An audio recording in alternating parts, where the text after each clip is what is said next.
হে কুদ্দুস ভাই, এটা বুদ্ধি বাই করক তো। কি এর বুদ্ধি বাই করবা কস? কামের বুদ্ধি আর কতদিন বহি বহি খামু। মোর পকড় তেলা এরা দেখাও নাই। হয় রে মগো কপালত যে কোন দিন টিহা আসবে। আর কত বিড়ি মোতা কুরি কুরি খামু। বিড়ি গুয়ার মধ্যে কত রকমের সেব লাগি থাকে। এমনি টানা লাগে। তাহে কং হেই উপরওয়ালা জন্ম যদি দিছেছে সাথে 2-3 কোটি টিহা দিতে কি হয়? আরে আমার আবার তো লোভ নাই। 1-2 কোটি টাকা দিলেই হলো। ই সিমরাকো কথা শুন। সুইসা কোন হান মাগনা দিয়ে সেভেন নেক্সে। টিহা চাইতে অকাত লাগে অকাত। এই দেখ মই কেমন করি চাই।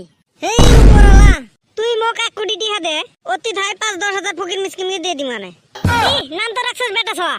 এলা যদি মই ওষুধ কথা কম জাঙ্গিয়া তলত লাগবা হানে গাওয়া। শালা মোর সুজি বেটা ছয়া। আর সব জায়গাতে রাজনীতি করে নাকি?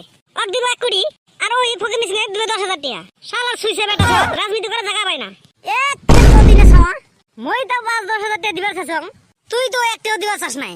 যেরম ভাবে টিহা চাইলি মনে হয় আগের জন্মে কামাই করে থিয়েছস। কে রে বেটা ছয়া, তোরা দুজন কি হতিনের মত মারাই করেই থাকবি? না অল্প চুপ তো ববি। তোরা দুজন যেভাবে ঝগড়া করস, দুই হতির আলাদা এরকম ঝগড়া করে না। ঝগড়া করস তোরা দুজনে। তাই এনে বাদ দিয়া কোন দিলে কামাই করা যায় বুদ্ধি কর। কে রে কুদ্দুস ভাই কিসে বিজনেস করা যায় কত দিহি? মোর মাথাত কাম করবে নাকছে না। তেলা হুনেক এখন যে পরিমাণে রোদ উড়ে, যদি খালি বাগাবাড়া বাজারে কালাউনি বাজারে আর নয় দিয়ার বাজারে যদি ডাব বেচা যায়, তেলে দেখবি টিয়া কামাই হবো আর হবো। তখন আর আঙ্গ বিড়ি মোতা খুঁড়ে খান লাগবো না। বুদ্ধি তো ভালাই দিছস। দে তাহলে টিহা দে।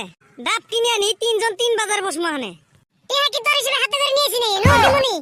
তাহলে চল মই মরা বেটা ছর সাথে ভাগে দহন করবে না। কে কি হইছে? এই বান্দর বেটা ছর সাথে একবার ভাগে লিচুর দহন দিছিলেন। এই বান্দর বেটা ছর মোক যেটা ঠকাইছে জিন্দিগি ভুলবে না। কি ঠকাইছে কবি তো? তাহলে শুনে ওর সাথে একবার পাহাড় গেলাম লিচু কিনবে। শালা বান্দর বেটা ছর কাছে উড়ি নে খালি কাছে মুখে উঠবে দে। তাও যেমন করে হোক লিচু বাড়ি নামছি এলা তোর মুখ চাই দিয়ে আমার জাঙ্গিয়ে ছিড়িয়েছে। তারপরে বান্দর ছর আমাকে আর জাঙ্গি কিনেও টিহা দিল না। শালা তাই কইছি এই বান্দর বেটা ছর সাথে আমি নাই। কে বেটা ছয়া হাসাই নাই রে? হয় রে ব্যবসাত লস গেছিল এই জন্য দিবের পাই নাই। চল এবারটা সমান সমান দিমু হানে। তোর মতো সুচে বেটা ছক আর বিশ্বাস না কর। যদি চান্দে ভাইয়ের সাথে হয় তাহলে যাবো। হ্যাঁ নু তুই আমার হাতেই থাকিস। চল তাহলে।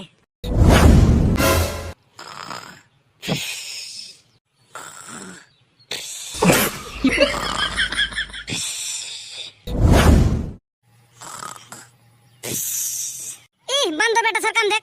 ওই এতে বসে বসে কি সুখে ঘুম পারবে নাকছে। কে বেটা ছয়া এর মধ্যে ঘুম পারলো মরে?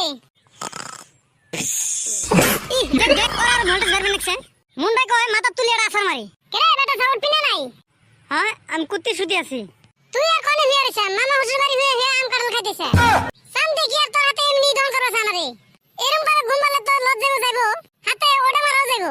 আজ্ঞা না করি। কে সান্দিয়া তুই কইছিল ওটাই ঠিক আছিল। যে ওর হাতে বেজিস করলে লাভ হবে না।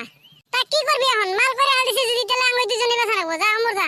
ই এখন তুইও সুচে বেটা ছর না চুপ করে থাক। দুই একটা কাস্টমারটা সময়টা হেক। র ডাক্তার নাকছি। আহেন ভাইরা ভালো ভালো ডাব আছে। আমাদের ডাব খেলে মাথা ঠান্ডা হয়ে যায়। একদম ফার্স্ট ক্লাস ডাব।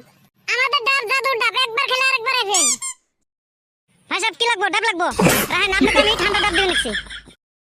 এই যে নেন আপনার খুব ভালো ডাব দিছি। তা কত করে বেচে নাকছেন? বেশি না 1 পিস 50 টাকা। তাহলে দেন। বা আপনি ওটা তো একসাথ থাকেন তাহলে আর বিনাশ মানে। কেরে সান্দিয়া তোর না বনি নাই, তুই আবার ভাই সাহেব ডাকলি যে? তোর কোন বর্ষে ভাই সাহেব রে? মোর নাই তাই কি হইছে? তোর তো আছে ওই হিসেবে রাখছি। শালা সুইসারা বিজনেস করে খাবো। এক সুইসা তো সুপার ছেড়ে বসে আছে আর তুই বাড়িতে পালন দিয়ে সুইসা সুদি থাক। শালা সুইসা গুলা তোর সাথে আমি আর নাম গেলাম। তোরা কি করছ কর যা।